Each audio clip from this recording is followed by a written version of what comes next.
Senate Republican Leader Mitch McConnell said Sunday that he hasn't decided whether he will vote to confirm Judge Ketanji Brown Jackson, President Biden's nominee to the Supreme Court, saying he was troubled by her refusal to object to expanding the 9-justice court.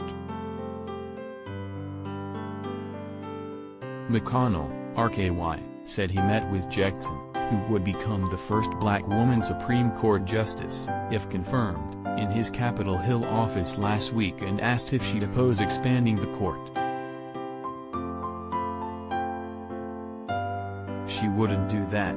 So, in the meantime, the committee will ask her all the tough questions. I haven't made a final decision as to how I'm going to vote, McConnell said on CBS News Face the Nation. I'm going to listen to the evidence, I'm going to listen to the hearings, and by the way, she'll be treated much better than Democrats have typically treated Republican nominees like Clarence Thomas and Brett Kavanaugh, he added. It'll be a respectful, deep dive into her record, which I think is entirely appropriate for a lifetime appointment. The Republican leader pointed out how Justices Ruth Bader Ginsburg and Stephen Breyer, whom Jackson would replace if confirmed, have objected to packing the court as some Democrats have suggested. Typically, these Supreme Court nominees of both parties have never answered any of the questions. What they typically say is that, something might come before me and I don't want to prejudge how I might actually vote, explained McConnell, who voted against Jackson's nomination to the D.C. Circuit Court of Appeals last June. Jackson's confirmation hearing will begin Monday before the Senate Judiciary Committee and will continue through Thursday. Biden announced last month that he was nominating Jackson, 51, to replace Breyer, who is stepping down from the bench, making good on a campaign promise to name a black woman to the court.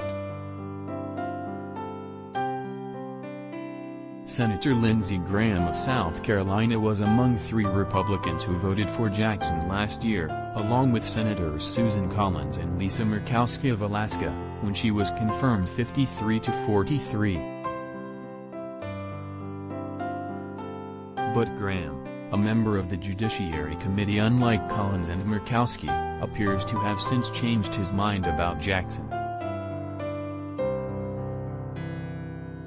If media reports are accurate, and Judge Jackson has been chosen as the Supreme Court nominee to replace Justice Breyer, it means the radical left has won President Biden over yet again, he tweeted last month after her nomination was announced.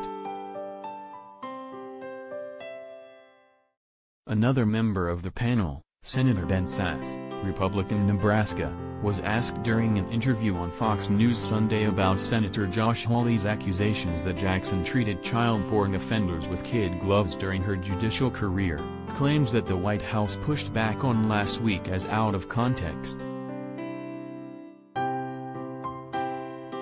She is endorsed by so many leading law enforcement organizations in the country, and attempts to smear or discredit her history and her work are not borne out in facts, White House Press Secretary Jen Psaki said.